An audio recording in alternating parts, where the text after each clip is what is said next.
या मालिकेच्या आजच्या भागात आपण पाहणार आहोत ऐश्वर्याला जेव्हा समजतं की तिने अमृतासाठी आणलेली ती पावडर बबलूने खाल्ली आहे तेव्हा तिला तर मोठा धक्काच बसतो। ती खूप जास्त चिडते आणि रागाच्या भरात त्या पावडरचा डबासुद्धा बाहेर फेकून देते आणि मग त्यानंतर ती त्या वैद्याला कॉल करते आणि त्याला सांगू लागते की तुम्ही मला अमृतासाठी जी पावडर दिली होती ती चुकून त्या बबलूने खाल्ली आहे। त्यावर तो वैद्य म्हणतो की मॅडम काही काळजी करू नका, त्या पावडरने पुरुषांना कोणताही त्रास होत नाही, फक्त त्यांच्या थोडंसं पोटात दुखेल। आणि हे ऐकून ऐश्वर्या चिडून म्हणते की ते माहिती आहे मला फक्त इतकं सांगा की रिपोर्टमध्ये त्या पावडरबद्दल काही कळणार तर नाही ना। आणि त्यावेळी तो वैद्य म्हणतो की नाही मॅडम, रिपोर्टमध्ये पावडरबद्दल काही कळणार नाही, तुम्ही निश्चिंत राहा। आणि मग ती ऐश्वर्या फोन ठेवून देते। पण बबलूने जे काही केलेलं असतं त्यामुळे ती खूप चिडलेली असते आणि बबलूला धडा शिकवायचं ठरवते। दुसरीकडे राजकुमार आणि अमृता हॉस्पिटलमध्ये जातात। राजकुमार तर खूपच आनंदात असतो आणि अगदी मनापासून अमृताची काळजी घेत असतो, तर दुसरीकडे चंद्रकांत आणि तिलोत्तमा बाळाबद्दलच बोलत असतात। तिलोत्तमा म्हणत असते की तुम्हाला माहिती आहे ना, माझं तर किती वर्षांपासूनचं स्वप्न आहे या घरामध्ये पाळणा हलावा म्हणून, आणि आता बघा लवकरच आपलं स्वप्न पूर्ण होणार आहे। आता या घरात कोणीतरी बोबड्या बोलांमध्ये आपल्याला आजी आजोबा बोलणार आहे। आणि त्यावर चंद्रकांतही हसून हो म्हणतो। पण त्या दोघांचं बोलणं सुरू असतानाच तिलोत्तमाला जगन्नाथचा कॉल येतो। तिलोत्तमा हसतच तो कॉल रिसीव करते आणि विचारते की बोल, काय काम आहे तुझं? तर जगन्नाथ म्हणत असतो की आता मी काय बोलणार मेहेंदळेबाई, आता तुम्हीच बोला, कारण आता लवकरच तुमच्या घरात आनंदाची बातमी येणार आहे ना। आणि ते ऐकून तिलोत्तमाला आश्चर्य वाटतं। तिला प्रश्न पडतो की अमृता प्रेग्नेंट आहे ही गोष्ट याला कशी समजली। आणि मग ती म्हणू लागते की तू काय आमच्या घरावर सतत नजर ठेवून असतो का रे? आमच्या घरात आनंदाची बातमी आहे हे तुला कसं कळलं? आणि त्यावेळी जगन्नाथ म्हणू लागतो की मी माझ्या लेकीची पत्रिका पाहत होतो तेव्हा मला कळलं की पुढच्या 1.5 वर्षांमध्ये माझ्या सावलीच्या पत्रिकेत संततीचा योग आहे। आता लवकरच तुमच्याही घरात पाळणा हलणार आहे। आणि ते ऐकून तिलोत्तमा हसतच म्हणते की तू तुझ्या लेकीबद्दल माझ्या मनात सॉफ्ट कॉर्नर निर्माण व्हावा म्हणून हे जे काही प्रयत्न करतोयस ना ते आवडले मला। पण तुला एक सांगू का, असं काही होणार नाही आहे, कारण मला आधीच आनंदाची बातमी मिळाली आहे। आणि हे ऐकून जगन्नाथला तर धक्काच बसतो। तो म्हणू लागतो म्हणजे नेमकं काय म्हणायचं आहे तुम्हाला, सावली प्रेग्नेंट आहे का? आणि त्यावेळी तिलोत्तमा म्हणते की तुझ्या लेकीकडून आम्हाला आनंदाची बातमी मिळालेली नाही आहे, तर दुसरीकडूनच मिळाली। आणि आमच्या घरात आनंदाची बातमी कोणी दिली हे सांगायला मी काय तुला बांधील नाही आहे, कारण तू आमचा कोणीही लागत नाही। आणि ती रागातच फोन ठेवून देते। पण तिच्या अशा बोलण्यामुळे जगन्नाथ मात्र काळजीत पडतो। तितक्यात अलका त्या ठिकाणी येते आणि त्याला विचारू लागते की काय झालं? तर जगन्नाथ म्हणत असतो की मेहेंदळेंच्या घरात दुसरंच कोणीतरी प्रेग्नेंट आहे, पण हे असं नाही होऊ शकत, कारण त्या घरामध्ये फक्त सावलीच्याच पत्रिकेत संततीचा योग आहे। त्यामुळे हे नेमकं काय प्रकरण आहे त्याचा शोध घ्यायला हवा। पण त्याच्या या बोलण्यामुळे अलकासुद्धा काळजीत पडते। तर दुसरीकडे अमृताच्या सगळ्या टेस्ट झालेल्या असतात। राजकुमार तर उत्सुकतेने रिपोर्टची वाट पाहत असतो। त्यानंतर अमृताही बाहेर येते, तर डॉक्टर त्या दोघांना सांगतात की हे बघा, तुम्ही वाईट वाटून घेऊ नका, पण अमृता मॅडम प्रेग्नेंट नाही आहेत। आणि हे ऐकून अमृताला आणि राजकुमारला तर मोठा धक्काच बसतो, जणू त्या दोघांच्या पायाखालची जमीनच सरकते। ते दोघेही रडतच एकमेकांकडे पाहू लागतात। राजकुमार डॉक्टरांना म्हणत असतो की असं कसं शक्य आहे, आम्ही घरी टेस्ट केली होती ती तर पॉझिटिव्ह आली, मग तुम्ही आत्ता असं कसं म्हणू शकता की अमृता प्रेग्नेंट नाही आहे? आणि त्यावेळी त्या डॉक्टर एक्सप्लेन करतात की अमृता मॅडम गेल्या अनेक वर्षांपासून आई होण्यासाठी प्रयत्न करत आहेत आणि त्यासाठी त्या जी काही औषधं घेत आहेत कदाचित त्याच औषधांचा परिणाम होऊन ती टेस्ट पॉझिटिव्ह आली असावी, पण ती फॉल्स पॉझिटिव्ह होती, या प्रेग्नेंट नाही आहेत। आणि ते ऐकून राजकुमार आणि अमृता तर पूर्णपणे खचून जातात। राजकुमार खूपच चिडलेला असतो आणि मग तो रागातच हॉस्पिटलमधून बाहेर पडतो। बिचाऱ्या अमृताला तर काय बोलावं हेच कळत नसतं। तिला असं वाटत असतं की निदान राजकुमार तरी तिला समजून घेईल, या कठीण प्रसंगात तिला साथ देईल, मात्र तो सगळा राग अमृतावरच काढायला सुरुवात करतो। तो अमृताला म्हणत असतो की आता जा पटकन जाऊन गाडीत बस, का आता मी तुला तुझ्या डोहाळे जेवणाचं आमंत्रण देऊ. आणि त्याच्या अशा बोलण्यामुळे अमृताला वाईट वाटतं. तर राजकुमार तिला म्हणू लागतो की मला ना आता खरंच असं वाटते की मी का तुझ्यासोबत लग्न केलं. तुझ्यासोबत लग्न करण्यापेक्षा ना एखाद्या दगडासोबत लग्न केलं असतं तरी बरं झालं असतं. अगं तू प्रेग्नंट होती हे कळाल्यानंतर माझ्या चेहऱ्यावर आणि माझ्या घरच्यांच्या चेहऱ्यावर किती आनंद आला होता बघितलंस ना तू.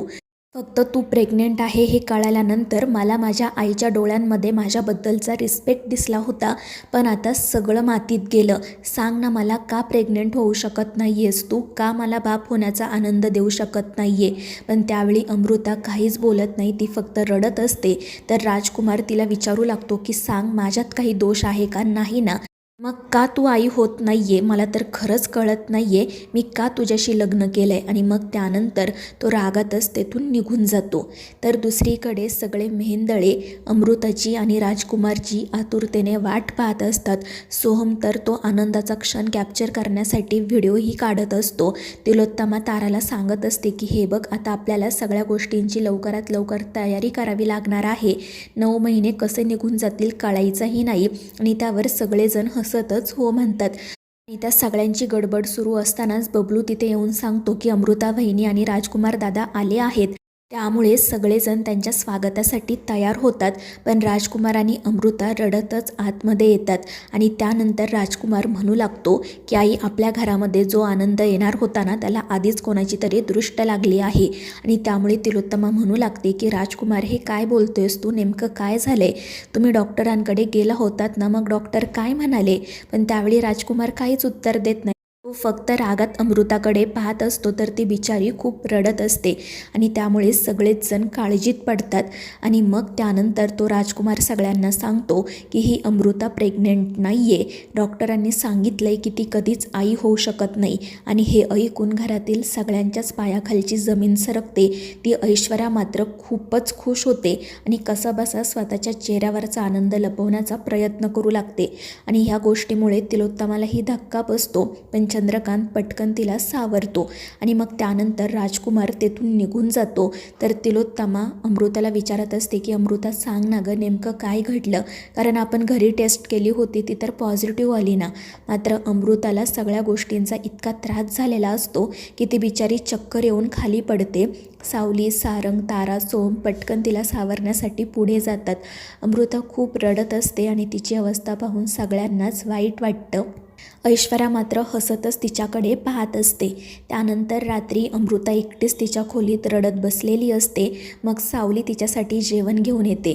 ती अमृताला म्हणत असते की वहिनी प्लीज थोडंसं काहीतरी खाऊन घ्या, तुम्ही सकाळपासून काही खाल्लेलं नाही आहे. मात्र अमृता काही जेवण करायला तयारच नसते. ती म्हणत असते की सावली मला आता असं वाटते माझ्या जगण्याला काही अर्थच नाही आहे. मी जगून काय करू ना तेच मला कळत नाही आहे. आणि हे ऐकून सावली म्हणते की वहिनी तुम्ही असं का बोलताय, नेमकं काय झालं आहे. आणि मग त्यानंतर अमृता हॉस्पिटलच्या बाहेर तो राजकुमार तिला जे काही बोललेला असतो ते ती सावलीला सांगायला सुरुवात करते. आणि त्याचवेळी नेमका सारंगही तिथे येतो आणि तो हे सगळं ऐकतो. आणि मग तो राजकुमारवर खूपच चिडतो आणि अमृताला म्हणू लागतो की वहिनी चल तू माझ्यासोबत, दादा तुला जे काही बोलला आहे ना त्याचं त्याला एक्सप्लेनेशन द्यावंच लागेल. आणि मग तो अमृताला आणि सावलीला घेऊन बाहेर जाण्यासाठी निघतो. दुसरीकडे तो राजकुमार तिलोत्तमाजवळ रडत बसलेला असतो. तिलोत्तमा त्याला समजावत असते की राजकुमार तू वाईट वाटून घेऊ नको, मला खात्री आहे लवकरच तुझ्या आणि अमृताच्या आयुष्यात सुद्धा आनंदाचे क्षण येतील. आणि त्यांचं बोलणं सुरू असतानाच सारंग, अमृता आणि सावली त्या ठिकाणी येतात. सारंग राजकुमारला म्हणू लागतो की दादा तू हॉस्पिटलच्या बाहेर अमृता वहिनीला काय बोललास. अरे ती बिचारी एकटी सगळं सहन करते आणि तू मात्र इथे आईजवळ अश्रू ढाळत बसलायस का. पण त्यावेळी ती ऐश्वर्यामध्ये पडत म्हणते की सारंग ही काय पद्धत आहे मोठ्या भावासोबत बोलायची. पण सारंग म्हणतो की वहिनी मला माहिती आहे हा माझा मोठा भाऊ आहे, पण आम्ही दोघे बोलतोय ना त्यामुळे ऐश्वर्या गप्प बसते.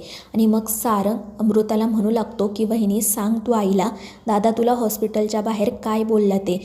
पण अमृता काही बोलायला तयार नसते. पण मग तिलोत्तमाच म्हणते की अमृता माझ्यापासून काही लपवू नको, मला खरं खरं सांग नेमकं काय घडलं आहे. आणि मग त्यानंतर अमृता रडतच हॉस्पिटलच्या बाहेर राजकुमार तिला जे काही बोललेला असतो, तिचा ज्या प्रकारे अपमान केलेला असतो ते सगळं काही तिलोत्तमाला सांगू लागते. आणि आपला मुलगा इतक्या खालच्या थराला जाऊन त्याच्या बायकोसोबत बोलला आहे हे कळाल्यावर तिलोत्तमाला देखील वाईट वाटतं. ती अमृताकडे जाते आणि रडतच तिची माफी मागते आणि त्याचसोबत ती राजकुमारलाही म्हणते की राजकुमार, का बोललास तू हे सगळं अमृताला? अरे ती आई होऊ शकत नाही आहे, तू बाप होऊ शकत नाही आहे, यात तुमची काही चूक नाही आहे आणि मला ना माझ्या कोणत्याच मुलाकडून या अशा वागण्याची अपेक्षा नाही आहे. मग तरीही तू तिच्यासोबत असा कसा काय वागला? आणि मग ती पुढे म्हणते की माझी खूप वर्षांपासूनची इच्छा आहे की आपल्या घरामध्ये पाळणा हलावा, आपल्या घरामध्ये बाळ यावं, पण मी त्यासाठी कधीच कोणाला त्रास दिला नाही. अरे तू ऐश्वर्याचंच उदाहरण घे ना, तिने मला सरळ सांगितलं की मला मूल नको आहे आणि त्यामुळे मला थोडासा त्रास झाला, पण मी कधीच तिच्यावर जबरदस्ती केली नाही. तिचा जो निर्णय आहे तो मी मान्य केला आणि अमृताला तर आई व्हायचं आहे ना, मग तरी तू तिला असं कसा बोलू शकतोस रे? ती आई होऊ शकत नाही आहे म्हणून तिचं तू मातृत्व नाही नाकारू शकत. आणि मग ती राजकुमारला अमृताची सगळ्यांसमोर माफी मागायला सांगते. तर राजकुमार म्हणत असतो की आई, त्याचं काय झालं ना, मी आधी खूप आनंदात होतो, पण त्यानंतर डॉक्टरांनी सांगितलं की तुम्ही बाप नाही होऊ शकणार, त्यामुळे मला राग आला आणि त्या रागाच्या भरात मी अमृताला हे सगळं बोललो. आणि ते ऐकून तिलोत्तमा म्हणते की अमृताला त्या क्षणी सगळ्यात जास्त तुझी गरज होती, पण तू मात्र तिला साथ नाही देऊ शकला, त्यामुळे तुला तिची माफी मागावीच लागेल. आणि तुला खरंच असं वाटतं का रे की तू बाप होऊ शकत नाही आहे म्हणून तुला या घरामध्ये मान सन्मान मिळत नाही? आणि जर खरंच असं काही तुझ्या मनात असेल ना, तर ते पूर्णपणे चुकीचं आहे, हे मी तुला आत्ताच सांगते. आणि मग त्यानंतर ती राजकुमारला अमृताची माफी मागायला सांगते. नाईलाजाने राजकुमार सगळ्यांसमोर अमृताची माफी मागतो. तर अमृता म्हणू लागते की तुम्ही मला सॉरी म्हणायची गरज नाही आहे, फक्त मला साथ द्या, माझ्यासोबत राहा. आणि त्यावेळी राजकुमार म्हणतो की हो अमृता, यापुढे मी तुला नक्की साथ देईल, फक्त आता तू मला माफ कर. आणि त्यावर अमृताही हो म्हणते. तर तिलोत्तमा पुन्हा एकदा त्याला बजावते की यापुढे माझ्या सुनेला अशा प्रकारे त्रास द्यायचा नाही. माझ्यासाठी माझ्या सगळ्या सुना महत्त्वाच्या आहेत, त्यांच्याबद्दल माझ्या मनात रिस्पेक्ट आहे आणि त्या सगळ्यांमध्ये अनेक चांगले गुण आहेत, त्यामुळे जर कोणी त्यांचा अपमान केला ना, तर ते मी सहन करणार नाही. आणि अमृताच्या बाबतीत तर अजिबात नाही, कारण ती आहे म्हणून या घराला घर पण आहे. घरातील प्रत्येक व्यक्तीवर ती अगदी आईसारखी माया करते, त्या व्यक्तीला जीव लावते, त्यामुळे पुन्हा तिच्या मातृत्वावर कोणीही शंका घ्यायची नाही. तर मित्रांनो, या मालिकेच्या पुढील भागांच्या अपडेट्ससाठी आपल्या चॅनेलला सबस्क्राईब करा.